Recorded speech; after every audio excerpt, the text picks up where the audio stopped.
श्री गणेशाय नमः। ओम श्री सरस्वत्यै नमः। ओम श्री वेदपुरुषाय नमः। ओम श्रीमत योगेश्वरो यज्ञवल्क्याय नमः। ओम गणनाथ सरस्वती रवि शुक्र बृहस्पति पंचेतान् संस्मरे नित्यं वेदवाणीं प्रवर्तये। वेदस्य शिवो वेदो वेदाध्याये सदा शिवः। तस्मात् मूलप्रयत्नेन वेदमेव सदा पठेत्।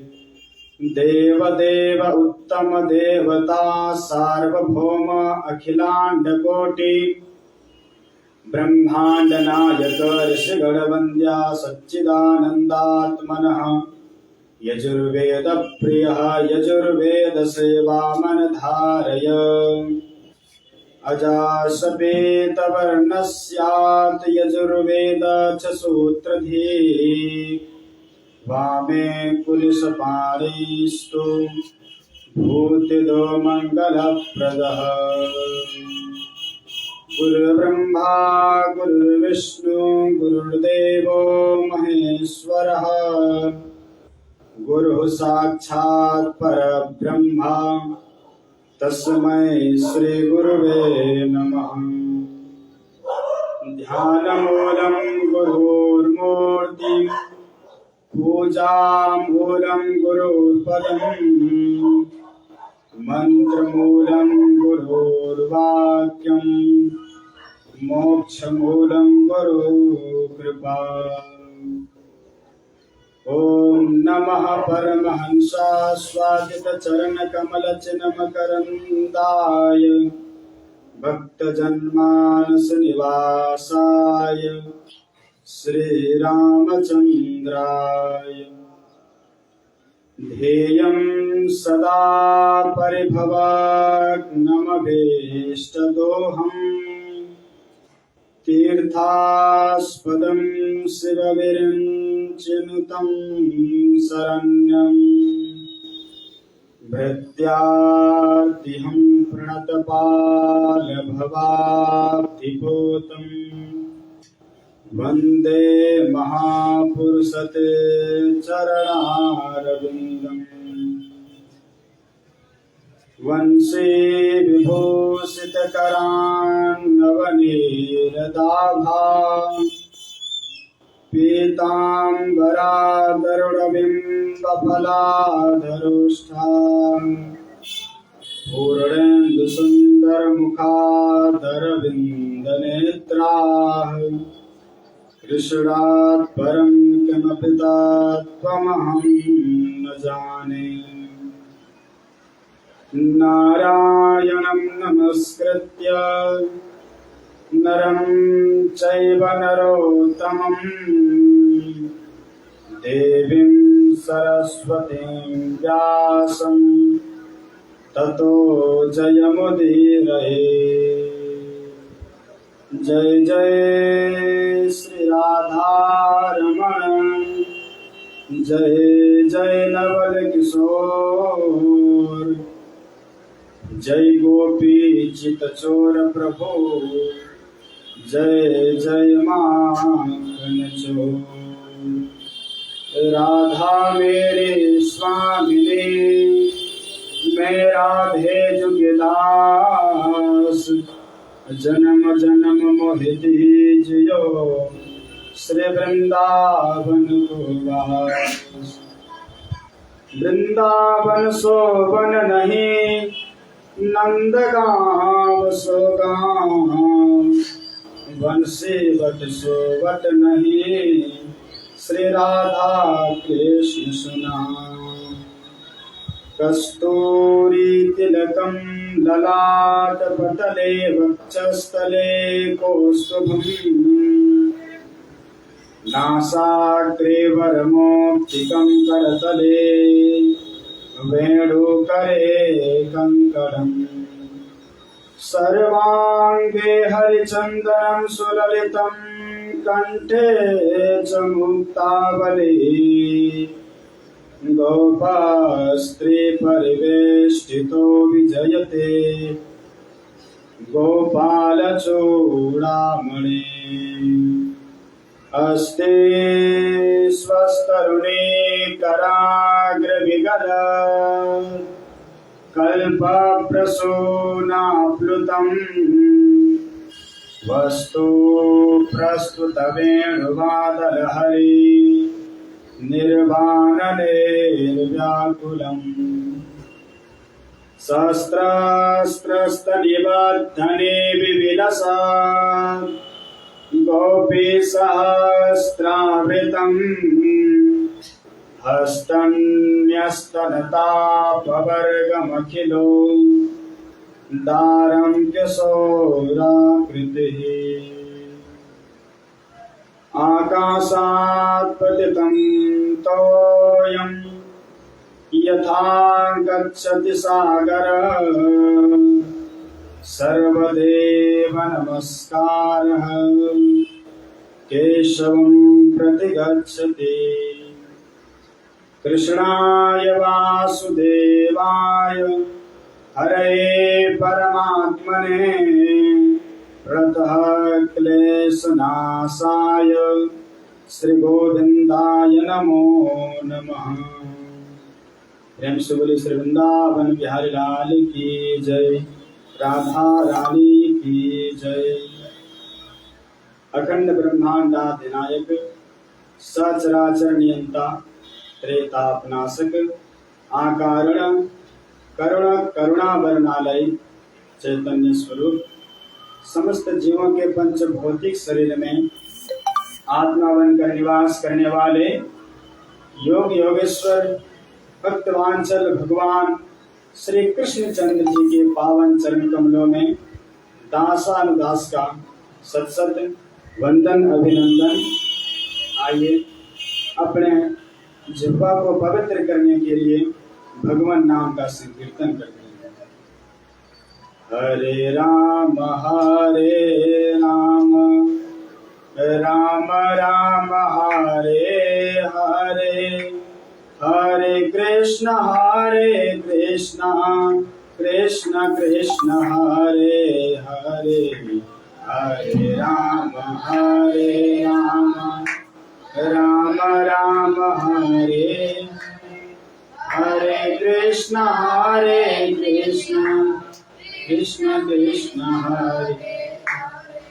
सीताराम सीताराम सीताराम सीताराम, राधे श्याम राधे श्याम राधे श्याम राधे श्याम। सीताराम सीताराम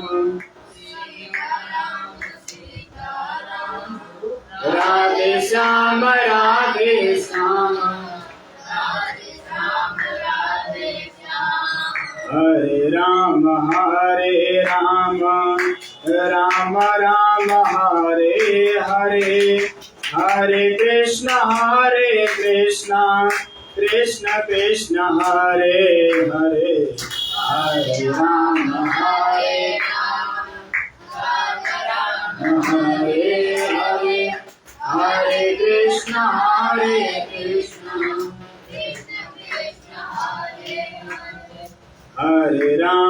हरे राम राम राम हरे हरे, हरे कृष्ण कृष्ण कृष्ण हरे हरे, हरे राम हरे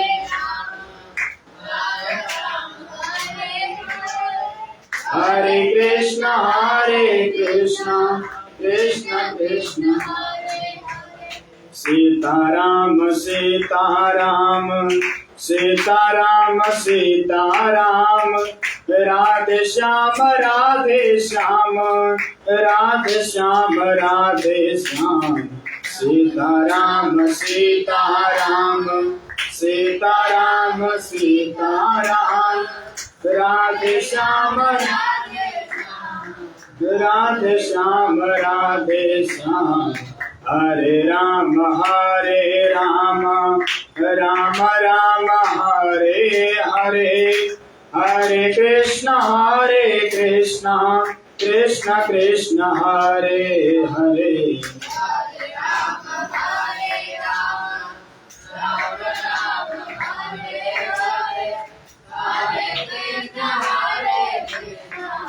कृष्ण कृष्ण हरे हरे, हरे राम राम राम हरे हरे, हरे कृष्ण कृष्ण कृष्ण हरे हरे, हरे राम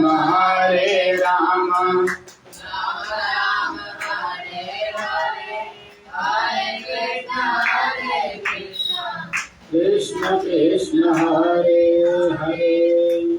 प्रेम से बोले श्री बांके बिहारी लाल की जय, राधा रानी सरकार की जय, सद्गुरुदेव भगवान की जय, अपने अपने माता पिता की जय, श्रीमद् भागवत महापुराण की जय। आइए हम सब श्रीमद् भागवत महापुराण के महात्म्य के प्रथम अध्याय के प्रथम श्लोक में प्रवेश करते हैं। ओम सच्चिदानंद रूपाय विश्वोत्पत्त्यादि हेतवे तापत्रय विनाशाय श्री कृष्णाय वयं नमः। सच्चिदानंद रूपाय, इस श्लोक में भगवान के तीन नामों का तीन स्वरूपों का वर्णन किया गया है। सत्य, चित और आनंद।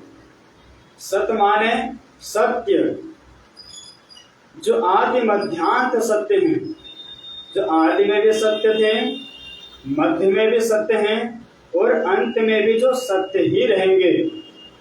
तो परमात्मा सत स्वरूप है। और दूसरा है चित। चित माने प्रकाश।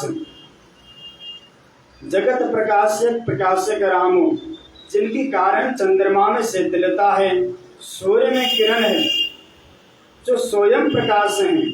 हम लोगों को यदि कमरे में पुस्तक पढ़ने की आवश्यकता होती है तो हम लाइट जलाते हैं, मोमबत्ती जलाते हैं, हम प्रकाश लेते हैं। लेकिन उन परमात्मा को जो स्वयं प्रकाश हैं, उनको प्रकाश की आवश्यकता नहीं पड़ती, क्योंकि वो स्वयं प्रकाश हैं। तो परमात्मा चित स्वरूप है। और तीसरा है आनंद। आनंद का तो बड़ा निर्मल, बड़ा सुंदर व्याख्या भागवत जी में किया गया है, लेकिन हम लोग आनंद को बहुत छोटा समझ लिए हैं। कैसे कि बात बात पे हम लोग कह दिया करते कि आनंद आ गया। जैसे कि किसी दुकान पे अच्छी चीज खाए तो बोले अरे आज तो आनंद आ गया। इसी वाले कमरे में सोए तो बोले अरे आज तो आनंद आ गया। जैसे बाहर निकले सब आनंद खत्म। जब तक जीव पे है तब तक ये स्वाद आ रहा है, और जैसे ही जीव से कंठ में गया, कंठ से पेट में गया, बस आनंद खत्म। वो आनंद नहीं है।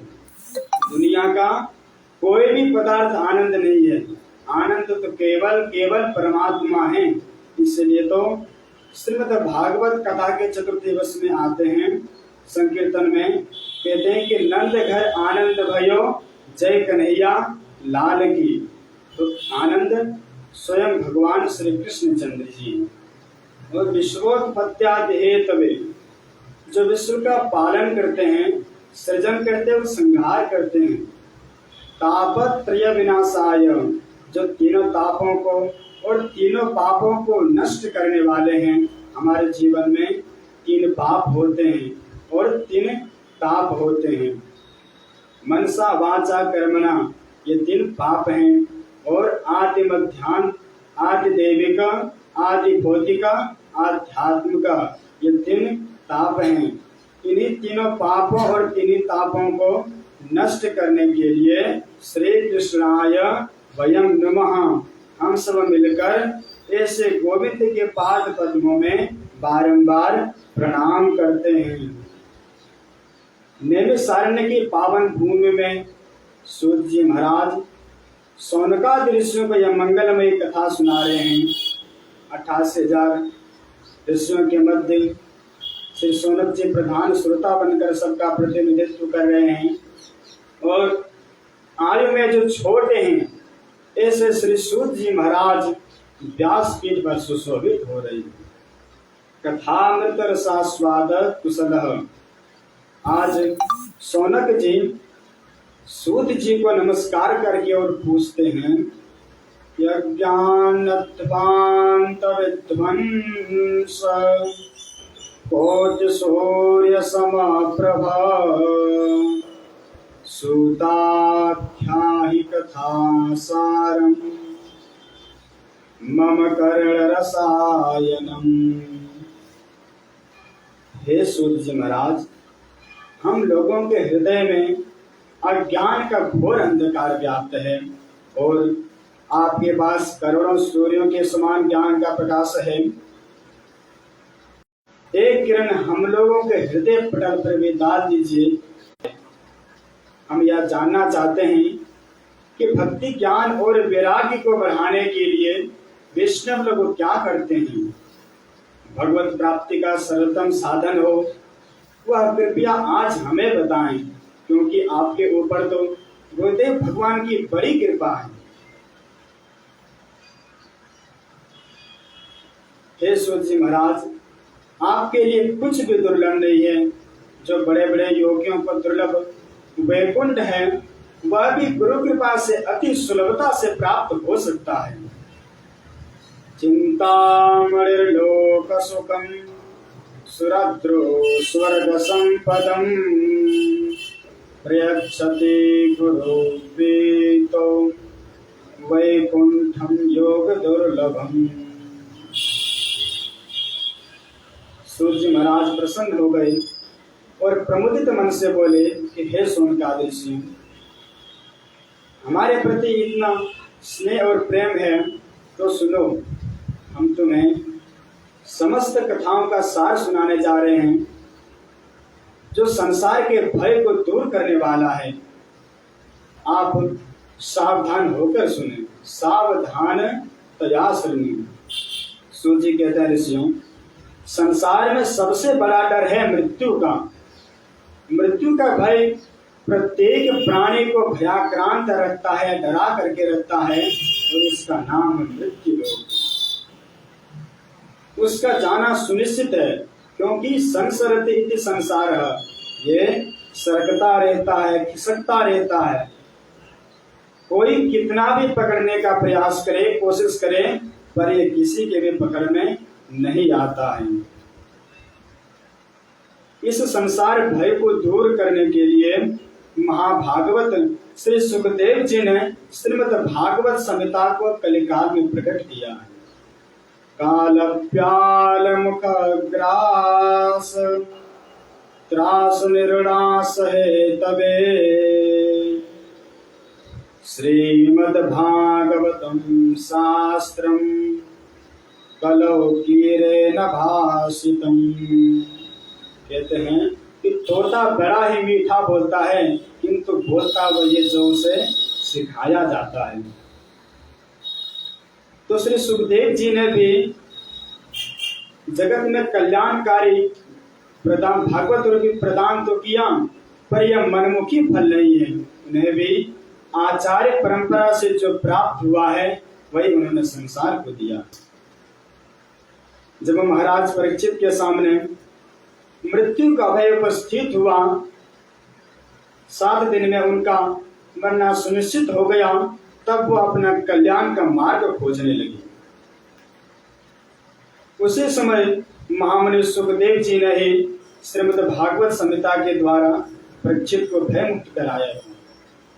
जैसे ही गंगा के तट पर श्री सुखदेव जी भागवत संहिता का प्रवचन करने के लिए विराजमान हुए, तो देवताओं को पता चल गया और सुधा कुंभम गृहीत्वैव देवास्तत्र समागमन। सभी देवता लोग अमृत का कलश लेकर आए और सुखदेव जी को प्रणाम करके अमृत का कलश सामने रख दिया और देव बोले कि महाराज, हमने जैसे ही सुना कि परीक्षित को श्राप लग गया है, 7 दिन में मरना सुनिश्चित हो गया है, तो हम लोग भागे भागे चले आए। महाराज जी, अमृत कलश हम ले आए हैं, इसे परीक्षित को पिला दीजिए, जिससे कि मृत्यु के भय से ये दूर हो जाएंगे, और कथामृत हमें पिला दीजिए। सुखदेव जी इस बात को सुनकर बड़े आश्चर्य में पड़ गई। कहने लगे कि ये देवता लोग इतने परमार्थी कब से हो गए? ना हमने बुलाया, ना परीक्षित ने पुकारा, ये तो महान आश्चर्य है। तब देवता ने कहा कि महाराज, एक निवेदन हमारा भी सुनिए। यह स्वर्ग का अमृत हम ले आए हैं, और इसे आप परीक्षित को पिला दें। इसके बदले में जो कथामृत आप इन्हें पिलाने वाले थे, वह हमें पिला दीजिए।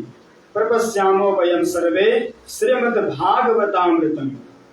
देवताओं ने यह प्रस्ताव रखा तो सुखदेव जी बड़े जोर जोर से हंसने लगे और बोले कि अरे ठगियाओं, तुम्हारे आते ही मैं समझ गया था कि कुछ गड़बड़ है। दधीची बाबा को दंडवत करने गए तो बदले में हड्डियां मांग लाए। तुम लोग बड़े स्वार्थी हो, अपना कार्य करने में बड़े निपुण हो। स्वकार्य कुशला सुराह। सुखदेव जी हंसते हुए बोले, अरे देवताओं, तुम लोग श्रोता बनकर आते तो मैं अवश्य कथा सुनाता हूँ, पर तुम सौदागर बनकर आए हो। सौदागर नहीं, अभी तो ठग बनकर आए हो, क्योंकि कोई कांच का टुकड़ा देकर बदले में करोड़ों की कीमती अमूल्य मणि मांगे तो उसे सरासर ठगी ही कहा जाएगा। कहाँ कांच का टुकड़ा और कहाँ लाखों की मणि। देवताओं, तुम्हारा अमृत कांच है और हमारा कथामृत करोड़ों की अमूल्य मणि है। विनिमय बराबर वस्तुओं की होती है, पर कांच और अमृत का कहाँ कोई बराबरी होता है, इसलिए तुम ठग हो। वसुधा क्व कथा लोके क्व काच क्व मणिर्महान् ब्रह्मरा तो विचार्येवं तदा देवान् जहासः। सूर्य कहते हैं ऋषियों, यह देव दुर्लभ कथा है, क्योंकि देवताओं को सुखदेव जी ने डांट कर भगा दिया, पर दिया नहीं। विचार कीजिए कि कथामृत और सुधामृत में कौन सा अमृत श्रेष्ठ है, क्योंकि स्वर्ग का अमृत पीने वाले देवताओं के स्नेह स्नेह सुकृत क्षीण होते चले जाते हैं और पुण्य समाप्त होते ही वह धरातल पर गिर पड़ते हैं। क्षीण पुण्य मृत्यु लोकम विसंति। और हरि कथामृत की विशेषता यह है, कलम सापहम। हरि कथामृत पापों को नष्ट करने वाला है और स्वर्ग का अमृत पुण्यों को छीन करने वाला है। हरि कथामृत पापों को छीन करने वाला है, एक और स्वर्ग का अमृत पुण्यों को छीन करके ऊपर से नीचे गिराता है। इसके विपरीत दूसरी ओर हरि कथामृत पाप व कलमशों को नष्ट करके श्री हरि के परम पद को प्राप्त करवाता है। जब महाराज भगवान ब्रह्मा जी ने महाराज परीक्षित का मोक्ष देखा तो वो आश्चर्यचकित रह गए। उन्होंने तराजू पर तौल करके देखा कि आखिर भागवत जी की क्या विशेषता है। तो तराजू के एक पदड़े पर भागवत को रखा और दूसरे पदड़े पर अनेक धर्म शास्त्रों को रखकर जब उठाकर देखा तो लघुनिन्दान जाताने गौरवेण इदं महत् तदा ऋषिगणा सर्वे विस्मयं परमं ययुः। श्रीमद् भागवत की तुलना में अन्य धर्म शास्त्र का पदड़ा एकदम ऊपर लटक गया। तुरंत महात्मा ने घोषणा कर दी कि मैंने भगवत रूपम शास्त्रम भागवतम कलो। साक्षात श्री कृष्ण ही कलुषित प्राणियों का कल्याण करने के लिए श्रीमद् भागवत संहिता में आकर विराजमान हो गए हैं। इसलिए भागवत के प्रत्येक अक्षर में गोविंद की श्यामलता समाई हुई है। यह साक्षात भगवान का वांगमय विग्रह है। ऋषियों ने सूत जी से प्रश्न किया कि महाराज, यह 7 दिन में श्रवण करने की परंपरा कहाँ से प्रारंभ हुई? सूत जी कहते हैं कि सनक, सनंदन, सनातन और सनत कुमार, इन 4 ऋषियों ने देवर्षि नारद को सुनाकर यह सप्ताह की परंपरा प्रारंभ की। सोनक जी ने पूछा, नारद जी तो 2 घड़े से ज्यादा कहीं टिकते नहीं थे, तो ऐसे उन अस्थिर नारद जी ने 7 दिन कथा बैठकर कैसे श्रवण कर लिया? कहाँ सुना उन्होंने, क्यों सुना? कृपा करके बताइए।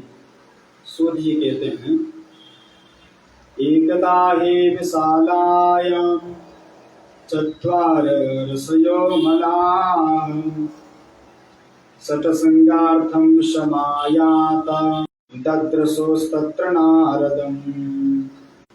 विशालापुरी बद्री नारायण धाम में सनकादि 4 भाई विचरण कर रहे थे कि उन्होंने अचानक नारद जी को देखा।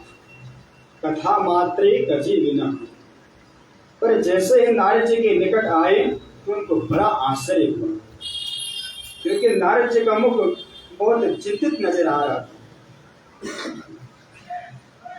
वो चिंतातुर में लग रहे थे।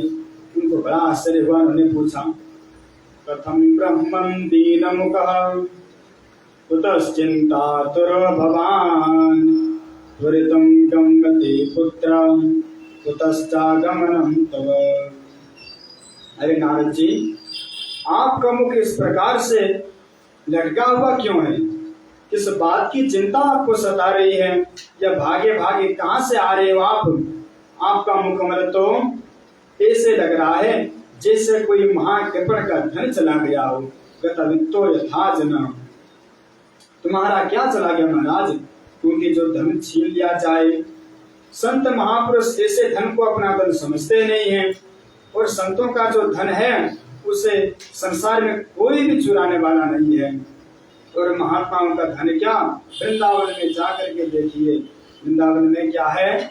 हमारो धन राधा श्री राधा, श्री राधा हमारो धन राधा, धन राधा श्री राधा, श्री राधा हमारो धन राधा, श्री राधा परम धन राधा, राधा राधा राधा परम धन, परम धन राधा, राधा राधा राधा परम धन हमारो धन राधा, श्री राधा, श्री राधा हमारो धन राधा, हमारो धन राधा, श्री राधा, श्री राधा हमारो रसिक धन राधा, राधा राधा राधा रसिक धन राधा, राधा राधा रसिक धन राधा, राधा राधा राधा रसिक हमारो धन राधा, श्री राधा, श्री राधा हमारो रटोरे मन राधा, राधा राधा राधा रटोरे मन बजोरे मन राधा, राधा राधा राधा बजोरे मन हमारो धन राधा, श्री राधा, श्री राधा हमारो हमारो धन राधा, श्री राधा, श्री राधा हमारो हमारो धन राधा, श्री राधा, श्री राधा हमारो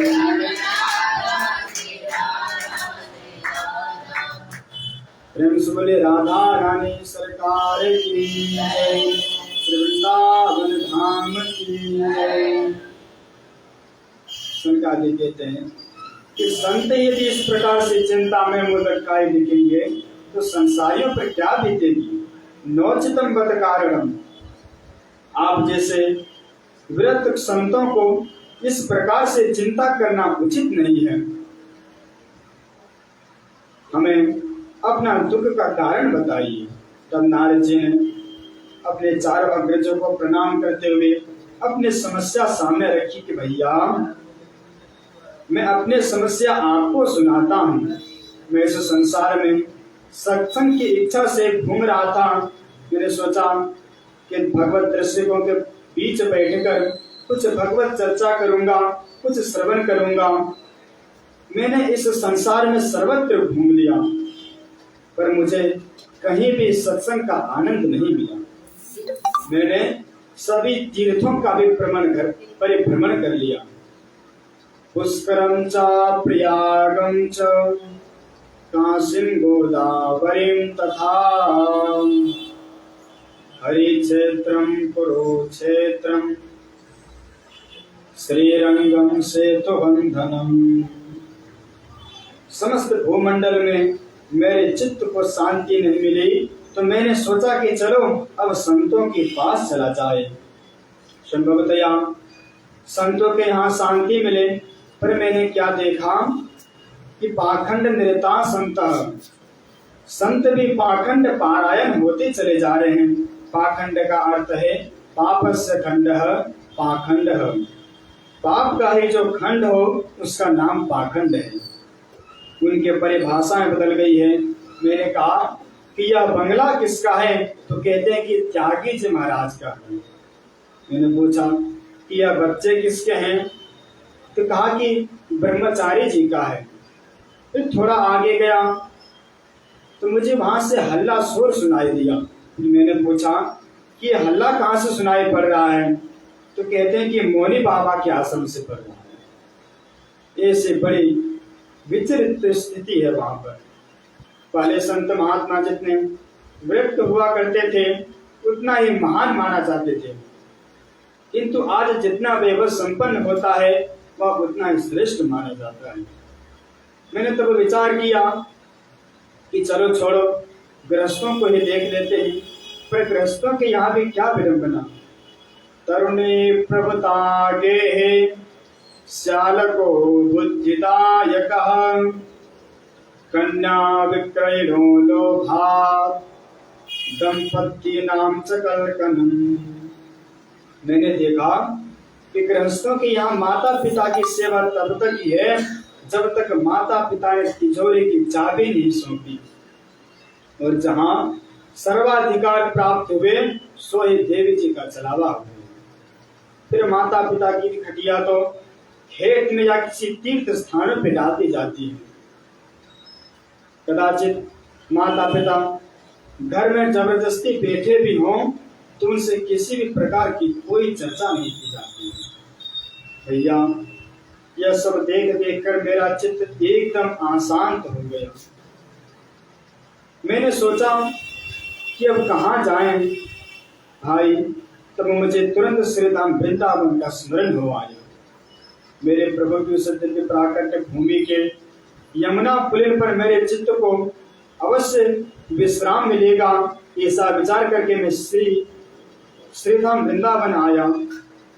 और वहां पहुंचकर भी मैंने एक आश्चर्य और देखा कि तत्राश्चर्यं मया दृष्टं श्रूयतां तन्मुनीश्वराः एका तु तरुणी तत्र निसन्ना खिन्न मानसा। मैंने देखा कि एक युवती खिन्न मन्ना होकर बैठी हुई है और आंखों से अश्रुपात कर रही है, और दो बुड्ढे उसके सामने अचेतन अवस्था में पड़े हैं। तमाम देवियां उसको देख कर बैठी हैं। मैंने सोचा कि यह बेचारी क्यों रो रही हैं।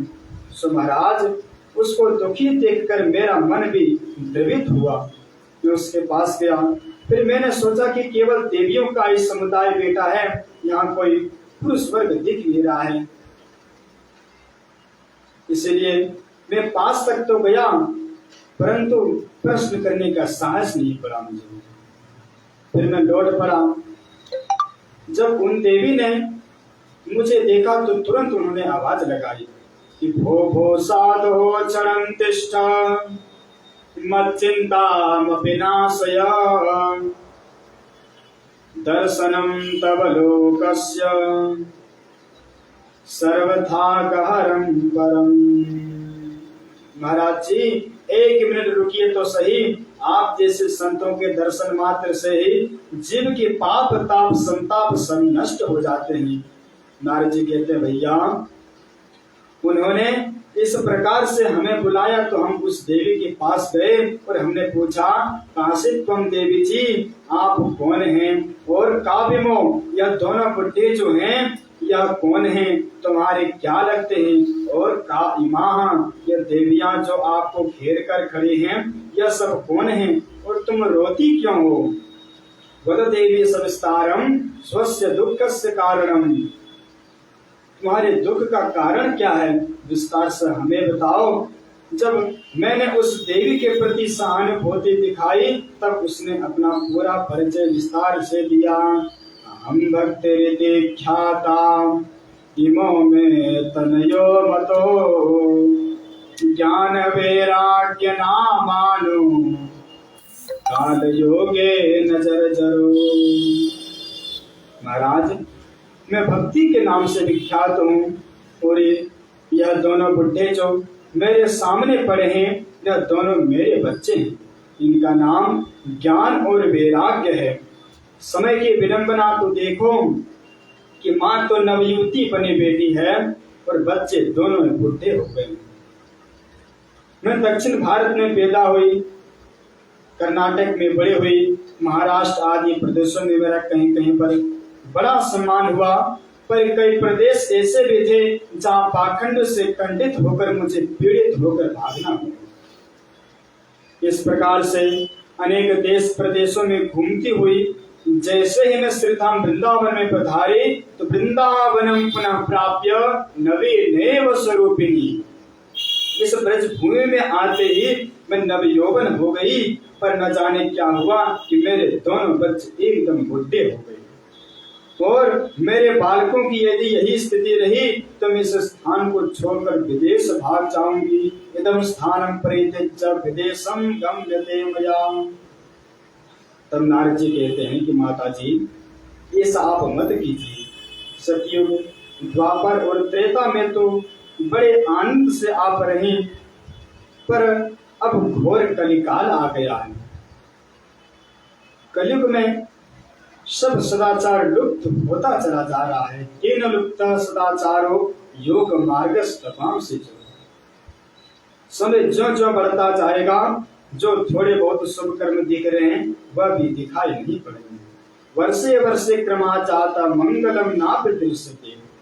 पर इस घोर कलिकाल में भी आप इस श्रीधाम वृंदावन की भूमि में इस प्रकार से नवयुक्ति बनकर नाच रही हैं। मैं तो कहता हूँ कि धन्य यह ब्रज भूमि जहाँ इस कलिकाल में भी आपका इतना सम्मान है। वृंदावन संयोगात् पुनस्त्वं तरुणेन वा धन्यं वृंदावनं तेन भक्तिर्नित्याति यत्र च। भक्ति मैया ने पूछा, बाबा एक बात बताओ, कलयुग यदि इतना दुष्ट है तो परीक्षित ने इसको दंड क्यों नहीं दिया? और परीक्षित ने कदाचित दंड ना भी दिया हो तो भगवान इसकी उद्दंडता क्यों सहन कर रहे हैं? महाराज परीक्षित जब इसे मारने के लिए उद्यत हुए तो दीनहीन होकर यह कलयुग उनकी शरण में चला गया। महाराज परीक्षित तो परम वैष्णव थे। इस कलयुग में असंख्य दोष होने के साथ साथ एक बहुत बढ़िया गुण उन्हें इनमें दिखाई पड़ गई। इसलिए महाराज परीक्षित ने इसे छोड़ दिया। यत फलम नास्ति तपसा न योगे न समाधिना तत्फलम लभते सम्यक कलौ केशव केतनात्। नारद जी बोले, माता जी आप इतनी दुखी क्यों हो रही हो? अरे, जिन प्रभु ने कौरवों के कुत्सित सभा के बीच से द्रौपदी की रक्षा की, वे कृष्ण कन्हैया आज भी हमारे विराजमान है, हमारे मध्य में विराजमान है। स कृष्ण पापिनो गतः, वे कहीं चले नहीं गए, बल्कि आज भी भक्तों के हृदय में हैं। इसलिए आपको किसी भी प्रकार से चिंता करने की आवश्यकता नहीं है। श्री कृष्ण चरणाम भोजम स्मरत उत्तम गमिष्यति, आप तो गोविंद के पाद पद्मों का स्मरण करो, दुख अपने आप ही भाग जाएगा। इस प्रकार नारद जी ने भक्ति मैया की बड़ी महिमा गाई। जब नारद जी ज्ञान और विराग को ज्ञान और विराग को स्वस्थ करने का प्रयास करने लगे। ज्ञान और विराग के पास आकर देवर्षि नारद ने बड़े बड़े वेद मंत्रों के माध्यम से वेद पाठ किया, सबका सार भगवत गीता भी सुना दिया। वह भी एक बार नहीं, अभी गीता पाठेर मुहुर्मुहुः, अनेक बार भगवत गीता का भी पाठ सुनाया। थोड़ी सी चेतना तो आई, परंतु फिर गिर गई। अब नारद जी को चिंता होने लगी। ज्ञान प्रबोधिताम शीघ्रम रे वैराग्य प्रबोधिताम, ज्ञान खड़े हो जाओ, वैराग्य सावधान हो। बहुत प्रयत्न करने पर भी जब कोई लाभ नहीं दिखा तो नारद जी को चिंता हो उठी कि अब क्या करूं। मेरे औषधालय में जितनी चूर्ण चटनी थी सब मैंने चटा दी, इन दोनों का तो स्वास्थ्य ठीक नहीं हो रहा है, अब कौन सी दवा लाए जाए। उसी समय आकाशवाणी होती है कि व्योमवाणी तदेवा भून मारिसे कृत्यतामिति उद्यमा सफलस्तेयं भविष्यति न संशयः। आकाशवाणी ने कहा कि नारद जी आप उद्यम करो, सफलता अवश्य मिलेगी। नारद जी ने पूछा क्या करूं? तो आकाशवाणी ने कहा कि नारद जी सत्कर्म करो, तभी यह स्वस्थ होंगे। और वह सत्कर्म कैसा होगा, यह कोई संत तुम्हें समझाएगा। अब नारद जी सोचने लगे कि आकाशवाणी ने भी बात को स्पष्ट नहीं किया। तो नारद जी निकल पड़े।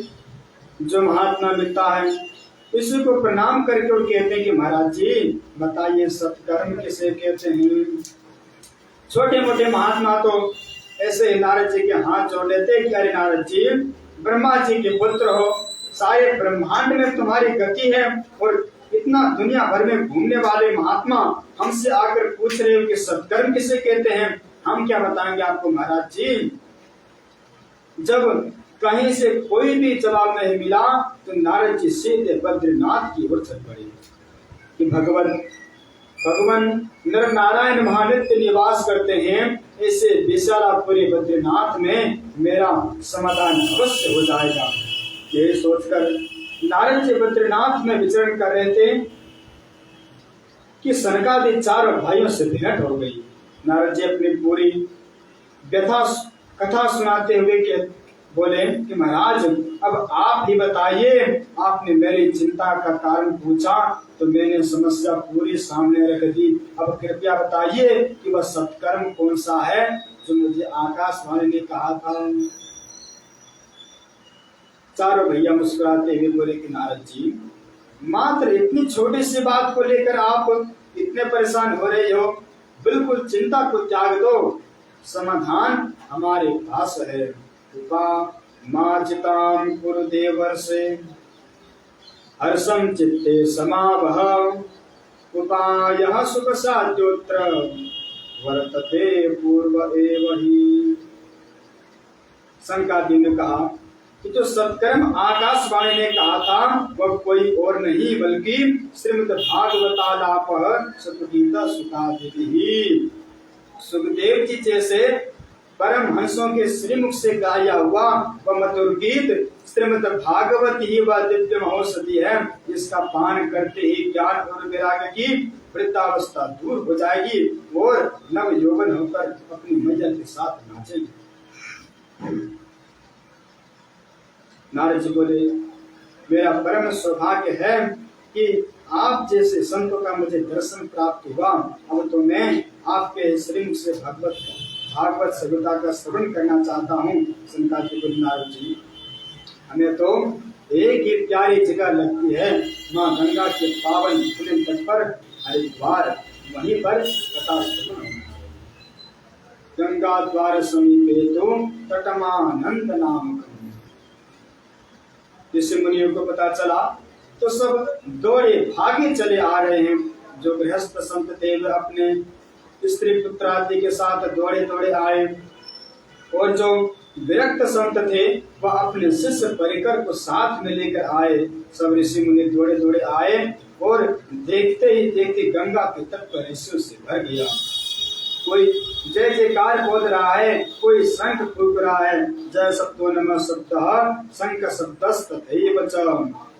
गंगा तट जय घोष से गूंज उठा। अब उस पावन संतों के समाज के मध्य संतादियों ने कथा का शुभारंभ किया। सदा सेव्या श्रीमद् भागवती कथा, यस्याः श्रवण मात्रेण हरिश्चित्तं समाश्रयेत्। शंकराचार्य कहते हैं कि भगवान की कथा सदैव श्रवण करने योग्य है। इस कथा को सदा श्रवण करना चाहिए, सदा सुनना चाहिए, क्योंकि श्रवण मात्र से ही हरि हृदय में प्रवेश कर जाते हैं। शंकराचार्य चारों भाई भागवत की महिमा मुतकंठ से गाए रहे थे कि उसी क्षण एक दिव्य अलौकिक नाम संकीर्तन की ध्वनि सुनाई पड़ी, और सबने देखा कि भक्ति सुतो तो तरुणो गृहीत्वा प्रेमे करूपा सहसा विरासी। श्री कृष्ण गोविंद हरे मुरारे नाथे नामा निमोर वदन्ति। भक्ति महारानी अपने पुत्र ज्ञान और विराग के साथ सबके बीच में प्रकट होकर ताता थैया करके नाच उठी और झूम झूम कर नाम संकीर्तन गा उठी। सभी श्रोता समुदाय भक्ति मैया के साथ भगवान नाम संकीर्तन में लीन हो गए। आइए उस आनंद के पल को हम लोग ले लेते हैं। श्री कृष्ण गोविंद हरे मुरारे, हे नाथ नारायण वासुदेव। श्री कृष्ण गोविंद हरे मुरारे, हे नाथ नारायण वासुदेव। श्री कृष्ण गोविंद हरे मुरारे, हे नाथ नारायण वासुदेव। श्री कृष्ण गोविंद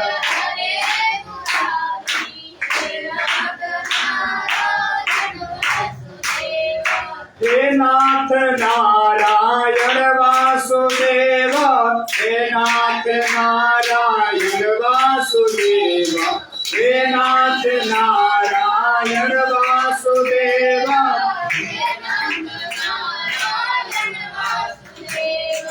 श्री कृष्ण गोविंद हरे मुरारे, हे नाथ नारायण वासुदेव। श्री कृष्ण गोविंद हरे मुरारे, हे नाथ नारायण।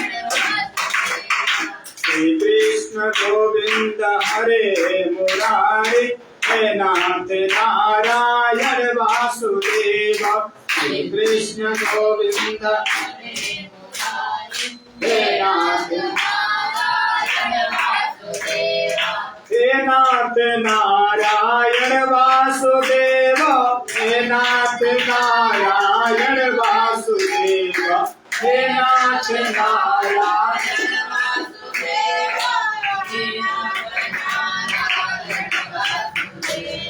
श्री कृष्ण गोविंद हरे मुरारे, हे नाथ नारायण वासुदेव।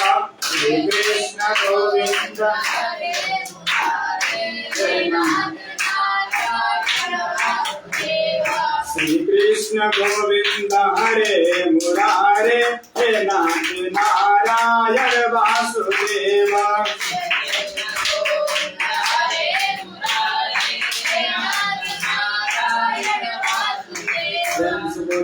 वासुदेव भगवान की जय। भगवान के मधुर मंगलमय नामों का दिव्य संकीर्तन करती हुई माता भक्ति श्रोता समुदाय के बीच प्रकट हो गई। श्रोता बंधु सब तर्क वितर्क करने लगे कि कथम प्रविष्टा कथमागतेयम मध्ये मुनीना मृत तर्कयन्तः। ये कहाँ से आई, कब इन्होंने हमारे बीच प्रवेश किया, पता ही नहीं चला, कैसे प्रकट हो गई। शंकराचार्यों ने कहा कि भाई, जहाँ भगवान की मंगलमय मधुर कथा होती है वहां पर भक्ति महारानी स्वतः प्रकट हो जाती है।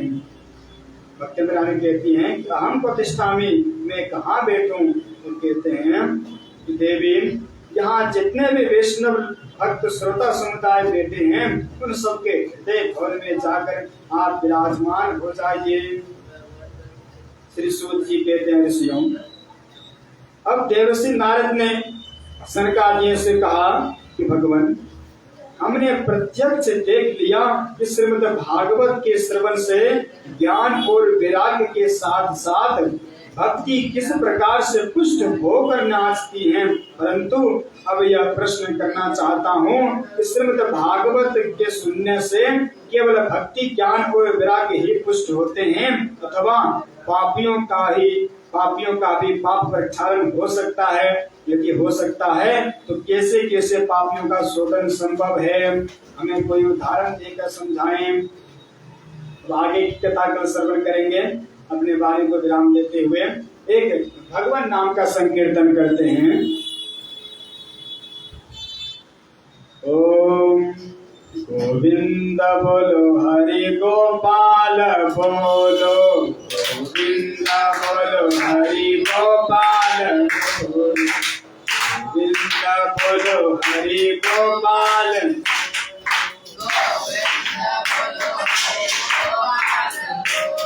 श्री राधा रमण हरि गोविंद बोलो,